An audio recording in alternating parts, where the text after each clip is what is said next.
The maneuver was brutal and unforeseen.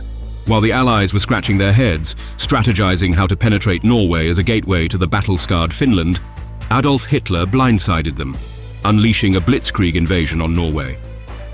On April 9, 1940, this neutral Nordic country, already stretched thin with scant resources and manpower, was now in the crosshairs of the unstoppable Wehrmacht. Yet even in their darkest hour, as a menacing fleet from the Kriegsmarine thundered towards their ports, the Norwegian defenders refused to hand over their motherland to Hitler's clutches. They had a trump card hidden up their sleeves. The German fleet, spearheaded by the newly minted cruiser Blücher, advanced towards Drøbak to kickstart the invasion, unaware that deep within the nearby Oscarsborg Fortress, a weapon from a bygone era waited to be unleashed. Back in 1901, a concealed torpedo battery was placed within a cave near the fortress. This battery was engineered to unleash its warheads stealthily beneath the waves. As the Blücher, with her crew of almost 2,000 sailors, stealthily navigated Norwegian waters, anticipating a swift and crushing triumph, they unwittingly approached the wrathful might of Nordic vengeance. In September 1939, a devastating blitzkrieg ravaged Poland, igniting the fuse of World War II as Britain and France declared war. Yet, instead of the anticipated immediate large-scale combat, the Western Front sank into an eerie calm. This period, later known as the Phony War, saw the Allies and the Axis powers in a state of preparation rather than active engagement. The Allies, primarily France and Britain, haunted by the nightmarish trench warfare of the Great War, were hesitant to launch a full-scale offensive. They focused on reinforcing the Maginot Line, a towering series of fortifications along the German border, mistakenly believed impenetrable. This reliance bred a dangerous sense of security and a passive military stance. Underestimating Adolf Hitler's military prowess and ambition, the Allies clung to the hope that a prolonged war would sap Germany's strength. They failed to grasp the speed and ferocity of Hitler's tactics. At home, both the political brass and the public in Britain and France, still nursing the scars of World War I, leaned towards diplomacy over military aggression. This widespread reluctance to re-enter the bloodbath of conflict handed Hitler precious time to bolster his forces, strategizing for the impending storm. This period of deceptive peace would come to a head when Joseph Stalin, observing the Allies' reluctance to confront Hitler, launched an aggressive invasion of Finland in the Winter War. Stalin's move exposed the Allies' hesitancy to engage in conflict, a weakness he exploited. Norway was caught in the eye of this storm, clinging to neutrality to sidestep the carnage. Its stance, however, posed a strategic dilemma for the Allies. Without Norwegian cooperation, assisting Finland became a near impossible task, and concurrently, Germany benefited from crucial iron imports via Norwegian ports. This precarious balance of power and indecision set the stage for a dramatic escalation as Hitler's ambitions and the Allies' caution collided, propelling the world deeper into the throes of war. In a bid to choke the Wehrmacht supply lines, Britain and France hatched a bold strategy. They sought permission to dispatch an expeditionary force to Finland via Norway, ostensibly for aid. However, their true aim was far more audacious: to seize Norwegian mines and commandeer the nation's strategic resources. Before the conflict, France's Lorraine mines were Germany's main iron source. But post-Poland invasion, Norway emerged as the Third Reich's top supplier. The Allies saw an opportunity. By controlling these supply lines, they could starve Germany of critical war materials. The Norwegians, however, smelled a rat. They rejected the Allied proposition, suspecting an ulterior motive to capture their industrial heartlands. In response, the Allies issued a stark public warning, threatening to seize the mines by force if necessary. While Norway reacted with measured calm to these threats, Adolf Hitler perceived them as a dire provocation. Particularly after the Altmark incident, where Britain brazenly flouted Norwegian neutrality, Hitler resolved to strike preemptively. On April 9, 1940, Operation Weserübung was unleashed as German forces invaded Denmark and Norway. This operation, a decisive thrust in the Norwegian campaign, aimed to capture Oslo by air and sea, targeting King Haakon VII and his government. Despite warnings of the impending assault, such as the sinking of the German troopship SS Rio de Janeiro by the Polish submarine ORP Orzeł, and the encounter of the Norwegian guard vessel Pol III with a German force, Norway's defenses remained unprepared. Thus, as German boots landed on Scandinavian soil, the phony wars era of hesitancy and feigned peace crumbled, thrusting Europe into a new chapter of brutal confrontation. Bound by the Treaty of Versailles' iron grip, Germany's naval might was significantly curtailed following the horrors of World War I.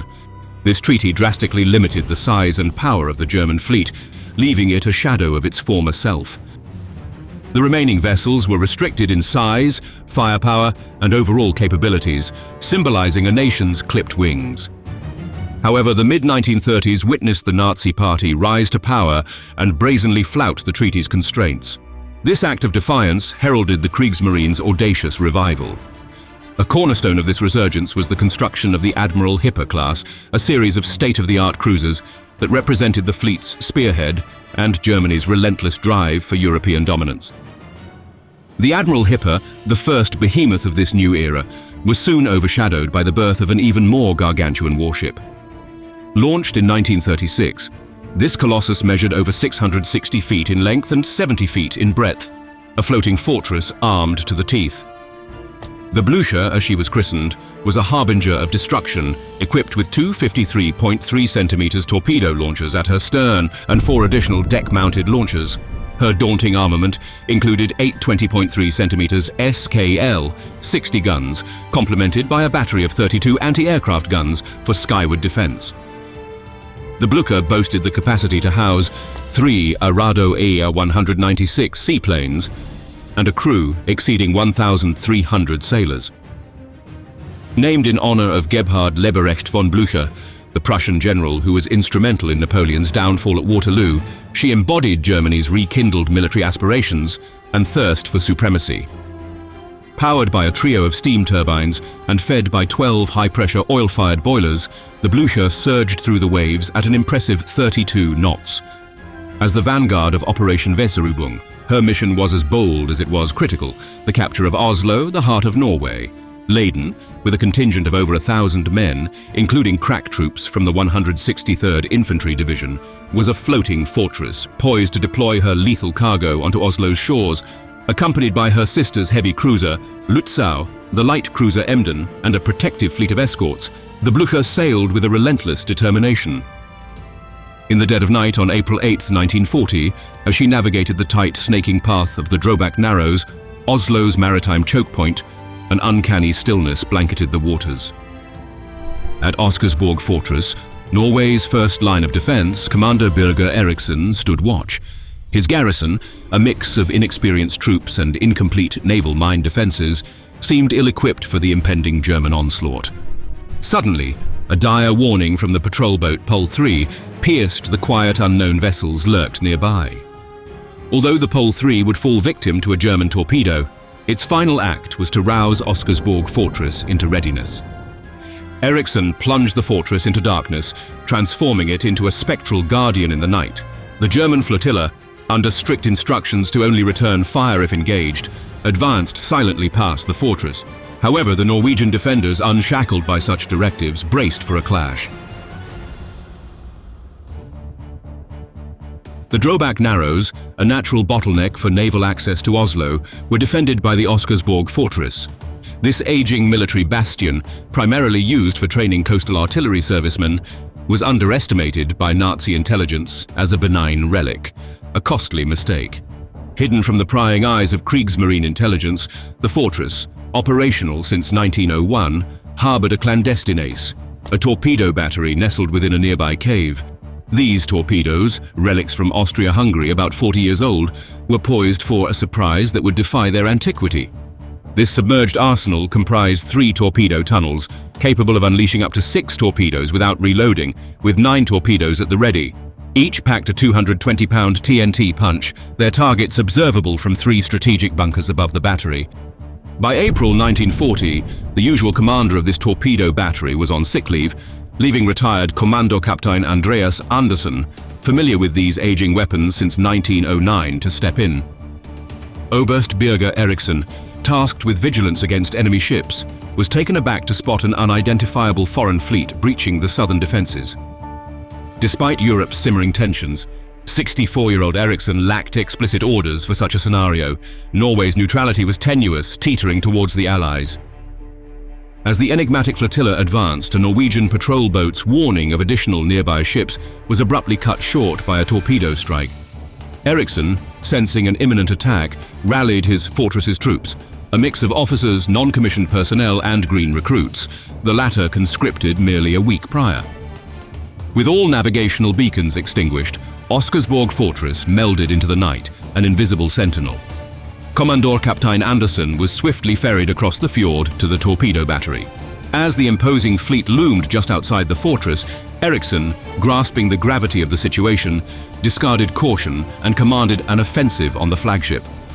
Faced with his subordinates' hesitation, citing Norway's fragile neutrality, Eriksson declared, quote, "Either I will be decorated or I will be court-martialed. Fire!" A moment of resolve that would resonate through history.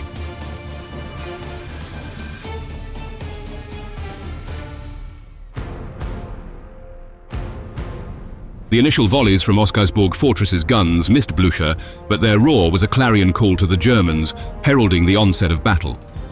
As the Kriegsmarine fleet penetrated deeper into the Drøbak narrows at 4 a.m., Blücher inadvertently sailed into the fortress's searchlights, revealing her to the Norwegian defenders. The fortress's guns thundered to life, with the first shell striking the cruiser's port side, crippling its leading rangefinder. The second shell struck a more devastating blow, penetrating Blücher's aircraft hangar and igniting her seaplanes. Despite the onslaught, Blücher pressed forward through the tempest of enemy fire. Simultaneously, the fortress's guns turned their fury on the accompanying vessels. Blücher, attempting to retaliate, found her efforts futile. Her guns, aimed too high, could not reach their targets. Meanwhile, a catastrophic fire raged through Blücher, reaching a cache of explosives destined for the Oslo invasion. Confusion reigned among the Kriegsmarine forces, still uncertain of the attack's origin in the pitch-black night. Then, in a decisive moment, Commandor Captain Andersen unleashed a lethal underwater salvo of 3 torpedoes, tearing a gaping wound in Blücher's side. The torpedoes found their mark in the ship's boiler room, extinguishing most of her power and flooding her interiors. As Blücher was engulfed by the ensuing chaos, her crew scrambled amidst the inferno, struggling to grasp the magnitude of the catastrophe. The once mighty cruiser, now crippled and immobile, was consumed by uncontrollable flames, a stark symbol of the fierce resistance that awaited the German invaders. Crippled by a devastating second torpedo strike, the cruiser Blücher, now with her engines annihilated, lay anchored near the Askholmene Islets, just north of Oscarsborg Fortress's lethal range. Engulfed in flames from stem to stern, she became a nightmarish inferno on water. In a desperate, albeit futile effort to prevent onboard torpedoes from exacerbating the blaze, her crew launched them aimlessly toward the shore. At 5:30 a.m., the already dire situation escalated when the flames reached a midship ammunition hold for the 10.5 centimeters flak guns. The resulting explosion tore a massive hole in the Blücher's side, bulkheads collapsed, boiler rooms were compromised, and fuel bunkers erupted, sealing her tragic fate. By 6:22 a.m., the once formidable cruiser yielded to the Oslofjord's icy depths. She capsized onto her port side, slowly flipping upside down. In her final moments, she plunged bow first into the dark abyss, her propellers the last visible sign before disappearing beneath the waves. Following her descent, a sinister oil sheen surfaced, trapping nearly 2,000 sailors and soldiers in an oily pool. The oil, catching fire, claimed hundreds of German lives. Amid this chaos, Obergefreiter Günther Mogala, a survivor, recounted a harrowing memory. As he swam towards the freezing shore, surrounded by his struggling comrades, the air was pierced by the haunting sound of the national anthem of Germany, followed by a sea shanty titled "That Can't Shake a Sailor," a somber backdrop to an unfolding maritime tragedy. The aftermath of the Blücher's sinking was both devastating and chaotic. Up to 800 German lives were lost in this maritime disaster. Of the approximately 1,400 who survived, 550, drenched and shivering, were captured by the Norwegian Royal Guards, led by Captain A.J.T. Petersen. Meanwhile, around 1,200 survivors managed to reach the shores of Frogn, near Drøbak, where they encountered Norwegian guards. In the face of this scene, the Norwegian guards prioritized humanitarian aid, focusing on assisting the wounded rather than the immediate detention of the enemy.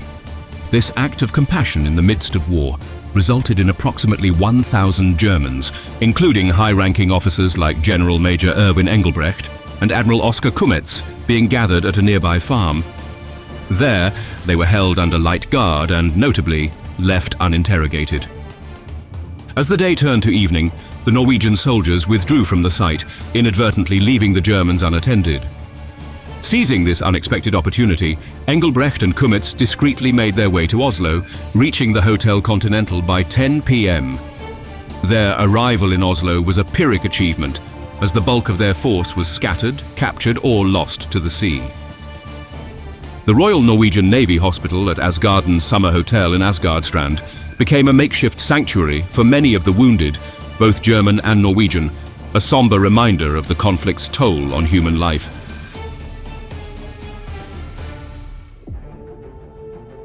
The sinking of the Blücher significantly disrupted the German strategy for a swift and overwhelming surprise attack on Norway.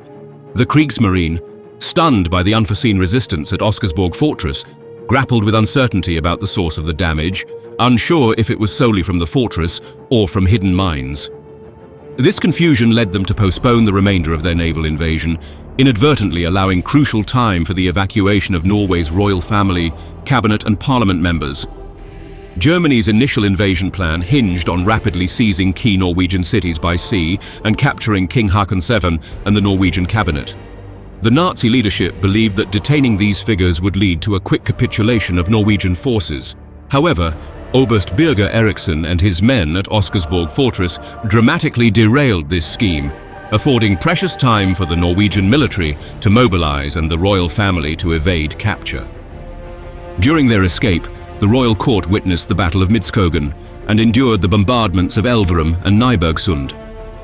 The defenders at Midskogen comprised of a blend of professional soldiers and volunteers, including 30 Royal Guardsmen from the 1st Guard Company and recruits from the Turningman military camp, were now better positioned to mount a defense, thanks largely to the delay caused by Blücher's sinking.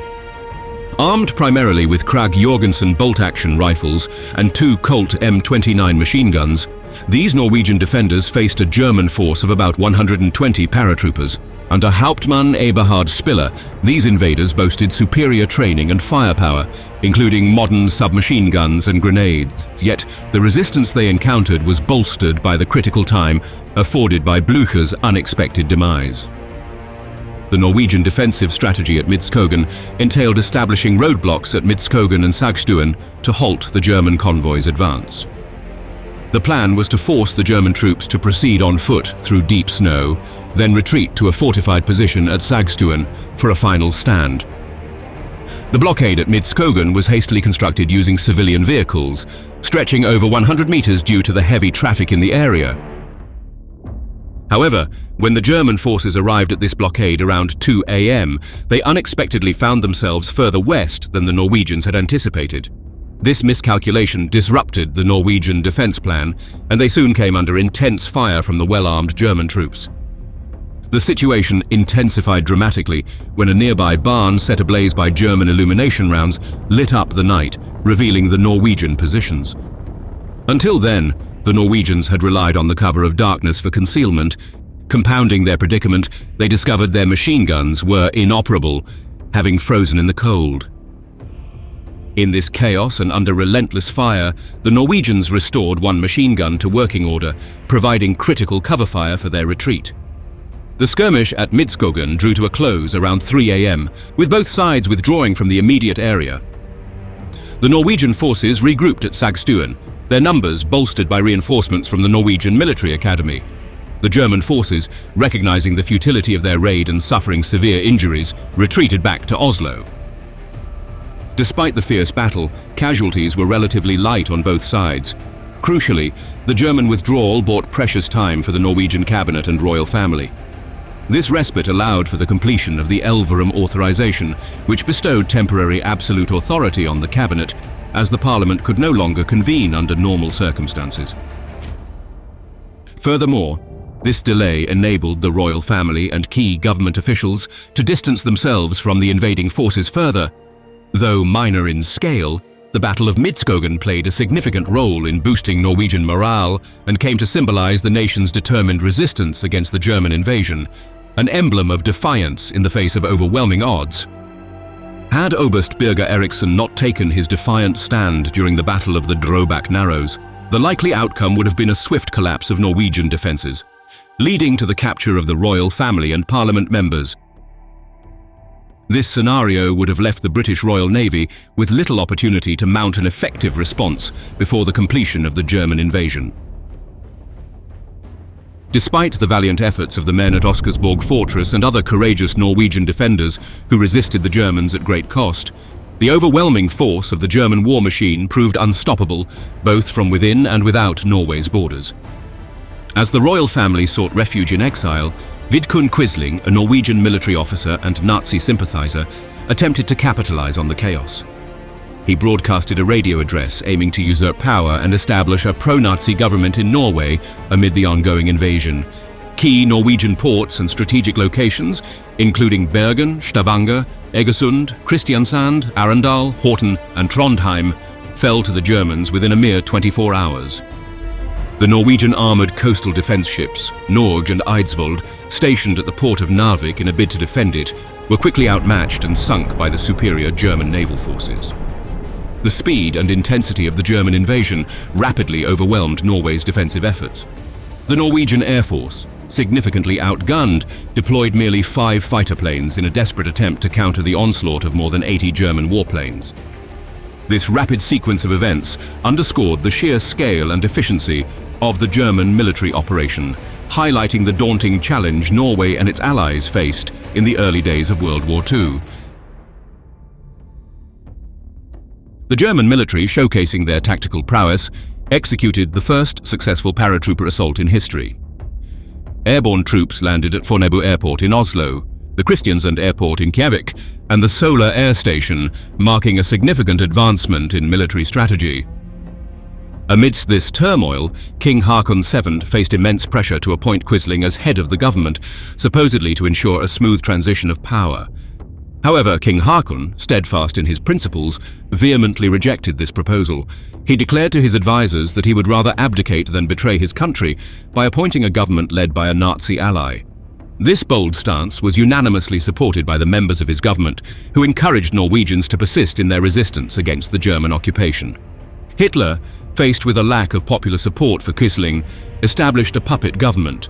Quisling served as prime minister, jointly overseeing the state administration with German civilian administrator Josef Terboven. However, following the war's conclusion in May 1945, Norwegian loyalists swiftly deposed Quisling, arresting him and his cohorts for treason. The Battle of Drobak Sound was a severe blow to the German invasion plans. It resulted in the loss of approximately 800 lives, many of whom were elite soldiers tasked with the critical mission of capturing Oslo's key government figures.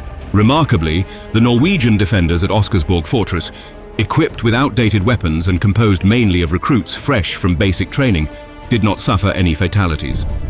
This striking victory underscored their defense's effectiveness and the fortress's crucial role. Blücher, a symbol of German naval might, was brought to a standstill by this seemingly unassuming fortress.